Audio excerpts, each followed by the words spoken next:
आप सभी ने अभी तक क्या क्या सीखा है? कोशिश करना, वेरी गुड। हैबिट्स में क्या क्या सीखा है? किस तरीके से अपनी लाइफ को प्रोडक्टिव बनाने के लिए आप आदतें अपना रहे हैं? मैं कुछ आदतें आप सभी को बताऊंगा। उससे पहले मैं जानना चाहता हूं कि आप लोग कौन कौन सी हैबिट्स ऑलरेडी फॉलो करते हैं। सुबह जल्दी कितने लोग उठते हैं? 5 बजे कितने लोग उठते हैं? ईमानदारी से बताना, झूठ मत बोलना।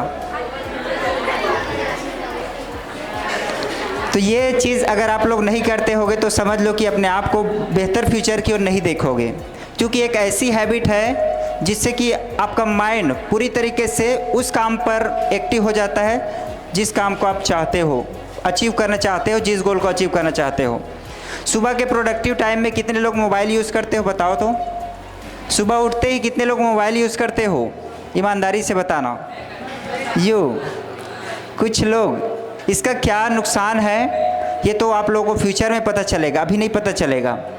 वही अगर आप सुबह उठ करके, पहली हैबिट के बारे में बता रहा हूँ, आप चाहे 5 बजे उठे, 5 बजे कम से कम उठ जाइए आप लोग, और उठ करके आप सबसे पहले उस काम पर फोकस करिए जिसको आप अचीव करना चाहते हो। आप लोग स्टडी कर रहे हो तो आप अपना परसेंटेज लाने के लिए जिस सब्जेक्ट को सबसे ज़्यादा हार्ड लगता है ना आपको, उसी सब्जेक्ट को आप सबसे पहले टच कीजिए, फिर देखना वो सबसे ज़्यादा आसान हो जाएगा आगे चल करके। कुछ भी नामुमकिन नहीं है, बस सही तरीका हमको मालूम नहीं होता। तो वो चीज़ करना है आपको, सबसे पहले उस सब्जेक्ट को पकड़ना है जो कि आपको सबसे ज़्यादा कठिन लगता है, उस काम के लिए समय देना है जिसको आपको अचीव करना है आने वाले समय में। तो सबसे पहला सुबह उठने की आदत बनाइए, क्योंकि इसका क्या बेनिफिट है और किस हद तक आगे बढ़ सकते हो ये आपको फ्यूचर में पता चलेगा। और याद रखना, ये ऐसी हैबिट है जिसको अगर आप कर रहे हो, सुबह जल्दी उठ रहे हो, कोई और आपको बोले या ना बोले, आप अपने आप में फील कर सकते हो कि मैं आने वाले समय का विनर हूँ, मैं हारूंगा नहीं। क्योंकि ऐसी मेंटालिटी बहुत कम लोगों में होती है जो जल्दी उठ करके अपने काम की शुरुआत करते हैं। तो पहली हैबिट ये लेकर के जाइए। दूसरी हैबिट मैं आपको बता रहा हूँ, आपके कुछ ना कुछ ख्वाहिश होंगे, सपने होंगे, ड्रीम्स होंगे, उस सभी को लिखिए। कहाँ पर लिखेंगे? पेपर पर लिखिए और उसको अपने जो स्टडी रूम है ना वहाँ पर लटका दीजिए। आप लोगों को एक हफ्ते में, महीने भर में आप लोगों को फ़र्क पता चल जाएगा कि आपके पढ़ाई में कितनी प्रोडक्टिविटी आ गई है, आपका स्पीड किस हद तक बढ़ गया है। और ये चीज़ करने से होगा और आप लोगों को अप्लाई करके देखना चाहिए, क्योंकि ये हम खुद करते थे और हमने उसका रिज़ल्ट देखा है, इसीलिए आप सभी को बता रहे हैं। तो दूसरी हैबिट आप लोगों को करनी है कि अपने सपनों को, छोटे बड़े जो कुछ भी पाना चाहते हो, अपने पेरेंट्स के लिए कुछ करना चाहते हो, अपना फ्यूचर में कुछ बनना चाहते हो, तो उसके बारे में आप लिखिए, और लिखा हुआ आप सच होते बहुत जल्दी देखोगे। जादू है ये।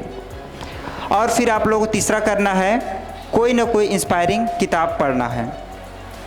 कोई ना कोई इंस्पायरिंग किताब, आप लोग सब्जेक्ट की पढ़ाई तो कर ही रहे हो, लेकिन ये सिर्फ हमारे 12th के एग्ज़ाम के लिए है, 10th के एग्ज़ाम के लिए है। लेकिन लाइफ के एग्ज़ाम जहाँ पर हर मोड़ पर अभी हो, ऐसा तो नहीं है कि आपको कोई ताना मार देता है तो आप लोग बिल्कुल स्ट्रांग हो, कुछ नहीं होता आपको।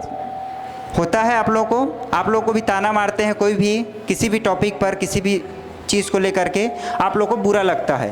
तो उस बुरेपन से अपने आप को बाहर निकालने के लिए, किसी भी छोटी से छोटी प्रॉब्लम से बाहर निकालने के लिए ये लाइफ होती है, ये लाइफ की स्टडी है। तो उन सब चीज़ों से रिलेटेड आपको कोई ना कोई इंस्पिरेशनल बुक्स पढ़नी चाहिए। ओके डियर्स, हम खुद पढ़ते थे, इसीलिए हम आपको बता रहे हैं। जब 12th में थे ना, तो हमको जब सेकेंड टाइम में पढ़े तो उस टाइम पे हम इंस्पायरिंग बुक भी पढ़ा करते थे, इसीलिए हमारे अंदर प्रोडक्टिविटी बना रहा, हम मोटिवेटेड रहे और हम उस काम को, उस लक्ष्य पर फोकस रखे। हर जगह लिख दिए कि हमारा लक्ष्य क्या है, हमको ये अचीव करना है, मेरिट लिस्ट में जाना है, मेरिट लिस्ट में जाना है। इस तरीके से कहीं ना कहीं तो आप पहुंचोगे। जब लक्ष्य बनाओगे ना तो बिल्कुल बीच में ना सही, लेकिन कहीं ना कहीं पहुंचोगे। तो ये तीनों हैबिट आप लोग दिलो जान से अपना लीजिए, और फ्यूचर में अपने आप को बेहतर होने के लिए आप सभी को कंग्रेचुलेशन। अपनाएंगे? सिंपल सी चीज़ है, जल्दी उठ जाओ।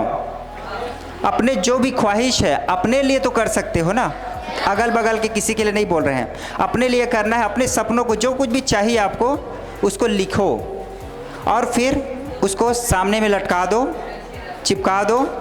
और हर रोज़ कोई ना कोई इंस्पिरेशनल बुक मैं आपको सजेस्ट करूंगा। इंस्पिरेशनल बुक पढ़िए, आप लोग चेंजेस अपने आप देखने लगेंगे। Okay, dears? Thank you. Inspire me, Harisraj. All the best. Thank you.